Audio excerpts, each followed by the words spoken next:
Dear friends, welcome to Defense Services Academy, Shahpur, Bhandara. In the last period, we discussed about the dimensions. Now today we start the new chapter, the basic of physics, gravitation. Gravity, इसके बारे में जो study किया है, उसके बारे में जो इन्वेंशंस किया है, वो है आइजैक न्यूटन. ओके, तो ग्रेविटेशन का सबसे पहला पार्ट कि ग्रेविटेशनल फोर्स क्या होता है, तो उसके बारे में बताया न्यूटन्स ने. तो न्यूटन्स लॉ ऑफ ग्रेविटेशन क्या है? सबसे पहले ग्रेविटेशनल फील्ड कैसे बनती है उसके बारे में डिस्कस करते हैं. Every matter means which have mass that produces a field around it and that field is called gravitational field. मतलब यूनिवर्स में जो मैटर है, जिसको भी मास है, उसकी खुद की फील्ड होती है. It exert in all the direction, it form the region around it. That region around the mass is said to be gravitational field. Okay, अब अपने को ग्रेविटेशनल लॉ क्या है, न्यूटन्स लॉ ऑफ ग्रेविटेशन क्या है, उसके बारे में डिस्कस करना है.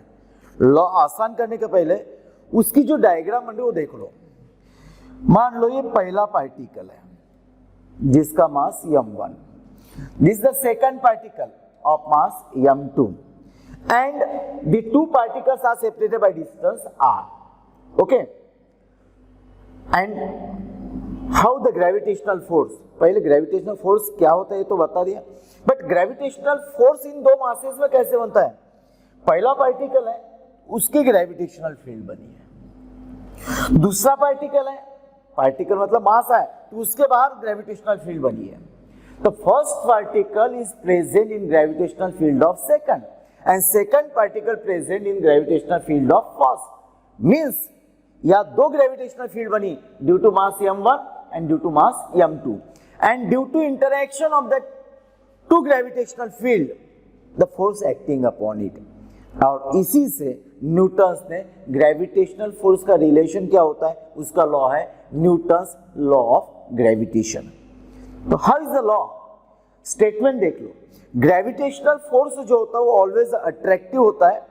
ठीक है, gravitational force of attraction between two particle is directly proportional to product of their masses and inversely proportional to square of distance between the two particles. Law आसान करने के लिए डायग्राम ध्यान में रखो, इक्वेशन ध्यान में रखो. Gravitational force of attraction is directly proportional to product of their masses and inversely proportional to square of distance between them. Okay, then जब लॉ को सिंप्लीफाई करते हैं तो प्रोपोर्शनल का जो कांस्टेंट है that is capital G. Law वही लिखा है, F proportional constant G, product of masses m1 and m2. Okay, inversely proportional to square of distance r square. तो फॉर्मूला बन गया F equals to G m1 m2 upon r square. अब यह G जो constant है उसको क्या बोला गया? G is constant that is called universal gravitational constant. Universal gravitational constant, इसका मतलब this constant is for all the planets. Universe में जितने भी प्लैनेट्स है सबको लिए ये कांस्टेंट यूनिवर्सल है, इसलिए universal gravitational constant. And the value is calculated by Cavendish. Okay, balance method से कैवेंडिश ने यूनिवर्सल ग्रेविटेशनल कांस्टेंट की वैल्यू कैलकुलेट की. अब वो कैसे? मास m1 has 1 kilogram, mass m2 has 1 kilogram and distance is 1 meter. मतलब ये दो पार्टिकल है, इसका मास 1 किलोग्राम, मास 1 किलोग्राम और डिस्टेंस 1 मीटर रखा, मतलब इसकी वैल्यू होगी 1. उस समय उसमें जो ग्रेविटेशनल फोर्स लगता है उतनी वैल्यू होती है ग्रेविटेशनल कांस्टेंट की. Means universal gravitational constant is a gravitational force between the two unit masses, unit and one unit masses separated by unit distance. Okay, और जो वैल्यू मिली है, the value of universal gravitational constant find out by Cavendish, the value is found to be 6.67 10 to the power -11 Newton meter square upon kilogram square. Okay, ध्यान में रखना है कि competitive exam में, NDA के एग्जाम में ये यूनिट, ये वैल्यूज, उनके डायमेंशन पूछे जाते हैं। तो remember the value of universal gravitational constant, और उसका यूनिट भी ध्यान में रखना है। ऐसा unit of universal gravitational constant newton metre square upon KG square. Now we have to find what the dimension of universal gravitational constant, मतलब capital G का डायमेंशन। चलो एन यानी क्या, न्यूटन। न्यूटन किसका यूनिट है, फोर्स का। Force का dimension m1 l1 t-2। Second metre square, metre square का dimension l2 and KG square यानी मास का डायमेंशन स्क्वायर में m2। कलेक्शन करते हो तो यूनिवर्सल ग्रेविटेशनल कांस्टेंट का जो डायमेंशन बनता है m1 m-1 l3 t-2। याद रखना है m-1 l3 t-2। ये कॉम्पिटिटिव एग्जाम के लिए भी बहुत इंपॉर्टेंट पार्ट होता है यूनिट डायमेंशन वैल्यूज के लिए। ओके, नाउ अब अपन डिस्कस करेंगे ग्रेविटेशनल फील्ड क्या होती है और वो ग्रेविटेशनल फील्ड मेजर करने किस तरीके से होता है। अभी बताया मैं आपको इसके पहले, यूनिवर्स में जिसको भी मास होता है उसकी खुद की स्ट्रेंथ होती है, वो सराउंडिंग स्पेस में एग्जर्ट करता है। मान लो ये बॉडी है, इसको मास है, तो ये मास उसकी strength it exert in all the direction and it form region around it and that region is said to be gravitational field. The region around the matter, region around the mass is said to be gravitational field. अब gravitational field major करना है तो gravitational field major करने की दो physical quantities होती है। उसमें पहली वेक्टर क्वांटिटी जिसको हम बोलते हैं ग्रेविटेशनल इंटेंसिटी। अब ग्रेविटेशनल इंटेंसिटी क्या होती है, मान लो ये पार्टिकल है जिसका मास m है, इसके बाहर बना हुआ रीजन जो है जिसको अपने ग्रेविटेशनल फील्ड बोली है। ओके, मास के पास स्ट्रेंथ ज्यादा रहेगी, मतलब फील्ड स्ट्रांग रहेगी। जैसे जैसे मास से दूर होते जाएंगे वैसे वैसे फील्ड का स्ट्रेंथ कम होते जाएगा। तो ग्रेविटेशनल फील्ड स्ट्रेंथ यानी ग्रेविटेशनल इंटेंसिटी एक पॉइंट पे क्या होती है, तो ग्रेविटेशनल फोर्स एक पॉइंट पर, एक यूनिट मास पर जितना लगता है उतनी ग्रेविटेशनल इंटेंसिटी होती है। ग्रेविटेशनल इंटेंसिटी की डेफिनेशन देखना है, ये फॉर्मूला ध्यान में रखना है। Gravitational force acting upon unit mass at a point is called gravitational intensity at that point. Definition ध्यान में रखने के लिए सिंपल ये फॉर्मूला फिक्स कर दो। Gravitational force acting upon unit mass at a point is called gravitational intensity. और अर्थ के बाहर r डिस्टेंस पे ग्रेविटेशनल इंटेंसिटी क्या होती है उसका फॉर्मूला ध्यान में रखना है, E gravitational intensity gm upon r square, और एक वेक्टर क्वांटिटी है। ग्रेविटेशनल इंटेंसिटी का यूनिट क्या बनता है, फॉर्मूले से पता चल जाएगा। फोर्स का यूनिट क्या होता है, न्यूटन। मास का यूनिट किलोग्राम, इसलिए ग्रेविटेशनल इंटेंसिटी का जो यूनिट बना बेटा न्यूटन पर किलोग्राम। ओके, अब डायमेंशन फाइंड आउट करना है इसका, तो फोर्स का डायमेंशन पुट अप कर दो, मास का डायमेंशन पुट अप कर लो, कलेक्ट करोगे तो इसका डायमेंशन जो बनेगा ग्रेविटेशनल इंटेंसिटी का, ग्रेविटेशनल फील्ड इंटेंसिटी का, वो बनेगा m0 l1 t-2। अब कंपैरेटिवली देखते हैं ये डायमेंशन किसके एनालॉगस है, किसको सिमिलर है, एक्सलरेशन या एक्सलरेशन ड्यू टू ग्रेविटी या any acceleration. Means gravitational field intensity का जो डायमेंशन है that is similar to the acceleration. वही ग्रेविटेशनल फील्ड मेजर करने की दूसरी क्वांटिटी होती है जिसको बोलते हैं अपन ग्रेविटेशनल पोटेंशियल। अब ग्रेविटेशनल पोटेंशियल कैसे मेजर किया जाता है, एक यूनिट पार्टिकल जिसका मास 1 किलोग्राम है उसको इंफिनिटी से एक पॉइंट पर लाने के लिए जितना वर्क उस पर किया जाएगा, मीन्स अपने आप तो बॉडी आने वाली नहीं है, मतलब इनफाइनाइट डिस्टेंस से एक पर्टिकुलर पॉइंट पर वो पार्टिकल को लाने के लिए उस पर जितना वर्क किया जाएगा उतना ग्रेविटेशनल पोटेंशियल होता है। तो ग्रेविटेशनल पोटेंशियल की डेफिनेशन देखने के लिए ये फॉर्मूला दिमाग में फिट कर लो। The work done on unit mass, work done on unit mass to bring it from infinity to the point is the gravitational potential at that point. Okay, definition के लिए formula ध्यान में रखना है, ठीक है। और इस समय ये वर्क, ग्रेविटेशनल वर्क और मास, इसकी वैल्यू यदि पुट अप करते हैं तो फॉर्मूला बनेगा ग्रेविटेशनल पोटेंशियल का माइनस gm/r। अब माइनस क्यों आया? Because that work is done against the force, gravitational force के अगेंस्ट में वर्क हो रहा है, इसलिए वैल्यू आएगी माइनस gm/r। ओके, ये दोनों फॉर्मूले याद रखना है, ग्रेविटेशनल इंटेंसिटी का gm/r², ग्रेविटेशनल पोटेंशियल का माइनस gm/r। अब आएगा उसकी यूनिट की बात, तो यूनिट देखने के लिए फिर से फॉर्मूले पे ध्यान में रखो। वर्क का यूनिट क्या होता है बेटा?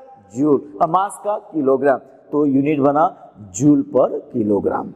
अब डायमेंशन फाइंड आउट करना है, वर्क का डायमेंशन पुट अप कर दो, मास का डायमेंशन पुट अप करो और इसको कैलकुलेट करते हैं तो ग्रेविटेशनल पोटेंशियल का जो डायमेंशन बनेगा वो बनेगा m0 L2 T-2। अब देखो, आपको डायमेंशन चैप्टर में वेलोसिटी का डायमेंशन पता है, क्या है वेलोसिटी का डायमेंशन? वेलोसिटी का डायमेंशन होता है L1 T-1 और यह है L2 T-2। इसका मतलब है ग्रेविटेशनल पोटेंशियल का जो डायमेंशन है it is analogous to square of dimension of velocity. हाँ स्टूडेंट, अब अपन डिस्कस करेंगे एक्सेलरेशन ड्यू टू ग्रेविटी की वैल्यू ऑन द अर्थ कितनी होती है, अर्थ के ऊपर हाइट पर एक्सेलरेशन ड्यू टू ग्रेविटी क्या होती है, उसका वेरिएशन कैसे होता है। सबसे पहले पहला part, acceleration due to gravity की वैल्यू हर जगह पे अलग अलग रहेगी। ओके, ऑन एवरेज अभी तक आपने 8, 9, 10 स्टैंडर्ड में जो पढ़े हैं वो g की वैल्यू जो होती है 9.8 मीटर पर सेकंड स्क्वायर ऑन अर्थ जो बोली गई है वो एवरेज वैल्यू है, but the value will change with the place. तो सबसे पहले अपन देखते हैं एक्सेलरेशन ड्यू टू ग्रेविटी की वैल्यू अर्थ पे कैसे कैलकुलेट की जाती है। ये डेरिवेशन कैलकुलेट करने के लिए 3 पार्ट ध्यान में रखना है। Let m be the mass of earth, earth का mass, capital R radius of earth and m is the mass of the body which is present on the earth, मतलब body कहां प्रेजेंट है? अर्थ पर। तो अपने को acceleration due to gravity calculate कहां करनी होती है? अर्थ पर। तो ये टर्म का मतलब मालूम होना चाहिए, m mass of earth, small m mass of the body, capital R radius of earth and जहां अपने को acceleration due to gravity calculate करना मींस ऑन द अर्थ, जहां एक्सेलरेशन ड्यू टू ग्रेविटी की वैल्यू g। ओके, नाउ पहले step में क्या करना है, ये डायग्राम बना लो और डायग्राम में जितने टर्म्स इन्वॉल्व होगी उसका मीनिंग लिखो, capital M, capital R, small m। Second step, according to Newton's law of gravitation जो अपन पहले पढ़ चुके हैं, according to Newton's law of gravitation gravitational force is directly proportional to product of mass, inversely proportional to square of distance between them। अब देखो पहला मास कहाँ है? यहाँ। अर्थ का मास जो होता है that concentrate at the center, okay, और बॉडी का मास स्मॉल m, इनका सेपरेशन कितना हुआ? Capital R। तो gravitational force according to Newton law क्या बनता है? F gravitational force, G product of mass capital M small m, inversely proportional to square of distance यानी r स्क्वायर। तो ये इक्वेशन 1 बन गया, equation 1 gravitational force according to Newton law. Okay, and now weight of the body, body का wait जो होता है basic part 8th standard में, वो वेट का फॉर्मूला जो बनता है mg, ये बना equation 2। Okay, and weight of the body is gravitational force acting upon the body, यानी वेट जितना होता है उतना ही gravitational force. So weight of the body equals to gravitational force. Equation 2 weight of the body, equation 1 gravitational force. बस इसको equate कर दो, इस कंडीशन में, इस डेफिनेशन में जो वैल्यू है पुट अप कर दो। अब क्या होता देखो, ये स्मॉल m कैंसिल हो गया, बचा क्या? g, that is acceleration due to gravity. इस तरीके से ये इक्वेशन मिल गया अपने को एक्सेलरेशन ड्यू टू ग्रेविटी का, कहा? On the earth. अब इसी तरीके से सेकंड डेरिवेशन हम डिस्कस करेंगे एक्सेलरेशन ड्यू टू ग्रेविटी का at height h above the earth. फिर से 3 स्टेप में है, डायग्राम बनाओ, डायग्राम में जितनी टर्म्स आ रही है उसका मीनिंग लिख लो। सेकंड ग्रेविटेशनल फोर्स, वेट की वैल्यू लिखो और तीसरी टर्म ग्रेविटेशनल फोर्स और वेट को इक्वेट कर दो। अब देखो एक्सलरेशन ड्यू टू ग्रेविटी की वैल्यू, बट ये कहां, at height h above the earth, earth के ऊपर कुछ हाइट पे एक्सलरेशन ड्यू टू ग्रेविटी की वैल्यू कैलकुलेट करना है। फिर से वही, let m mass of earth and mass of earth concentrate at the centre, r radius of the earth. Okay, now body is not on the earth, now body is present at height h above the अर्थ। ये body है, m be the mass of body, h height above the earth surface, और जहां body है वहां का acceleration due to gravity gh। तो ये term का मीनिंग हो गया डायग्राम और टर्म का meaning, capital M capital R h small m gh, meaning लिख लो। अब second point, according to Newton's law gravitational force F g product of mass capital M into small m, mass of earth mass of body divided by square of distance between them. तो distance कितना बन रहा है, ये r और ये h, मतलब total बन गया r plus h whole square. इस तरीके से ग्रेविटेशनल फोर्स की वैल्यू बनी g capital M small m upon r plus h whole square. And now what is the weight of the body at that height, at that height weight is equals to mgh, h suffix लिखना है, नहीं तो mgh होगा तो potential energy बनती है mg, h suffix, तो what is the potential energy mgh। Okay, and now weight of the body is equal to gravitational force, weight of the body equals to gravitational force, weight of the body mgh and gravitational force g capital M small m upon r plus h whole square। Value put up कर दे और देखो solve करके क्या होता है। फिर से m और m कैंसिल हो गया, बचा क्या यहाँ बेटा gh, gh means acceleration due to gravity. तो gh की वैल्यू बनी g m upon r plus h square, that is the acceleration due to gravity at height h। This is the acceleration due to gravity on the earth, acceleration due to gravity at height h above the earth। Now अब इनका relation क्या बनता है, कैसे vary होता है, इसके लिए क्या करना है, बस acceleration due to gravity at height h and acceleration due to gravity on the earth, इसको डिवाइड कर लो, gh की वैल्यू डिवाइडेड बाय g की वैल्यू। अब इसको सॉल्व करते हैं मैथमेटिकली, तो gm कैंसिल होगा, वैल्यू आएगी ये, तो gh upon g equals to r upon r plus h whole square, that is the relation between acceleration due to gravity at height h and acceleration due to gravity on the earth। इस तरीके से ये दो term की value होगी, acceleration due to gravity on the earth and acceleration due to gravity at height h। हाँ student, अभी तक अपन ने जो डिस्कस किए थे, how acceleration due to gravity vary with the height, okay, with the altitude. अब डिस्कस करेंगे how acceleration due to gravity vary with the depth, मतलब अर्थ के सरफेस से अपन जैसे जैसे अंदर जाएंगे तो एक्सलरेशन ड्यू टू ग्रेविटी कैसे वैरी होगी, means variation of acceleration due to gravity with respect to the depth. सबसे पहले first we have to find what is the acceleration due to gravity on the earth in terms of the density. वही part पहले step में diagram बनाओ, diagram में जितनी terms involve होगी meaning लिख लो। m is the mass of earth, r is the radius of earth, small m mass of the body, g is the acceleration due to gravity on the earth। okay, second step, according to Newton's law gravitational force की value लिखना है, gravitational force equals to g capital M small m upon r square। next, what is the weight of the body, weight of the body equals to mg। तो ये दो equation अपने पास आ गए, gravitational force and weight, and weight is nothing but gravitational force acting upon body, means weight of the body equal to gravitational force। बस ये value put up करना है, weight की वैल्यू पुट अप कर दो, gravitational force की value put up करो, m cancel हो गया, g की वैल्यू मिल गई। अब ये वैल्यू अपने को कैलकुलेट करना होगा इन टर्म्स ऑफ डेंसिटी। तो in terms of density 8th standard में आपको डेंसिटी का फॉर्मूला हो ही चुका है। What is density, density is equal to mass upon volume.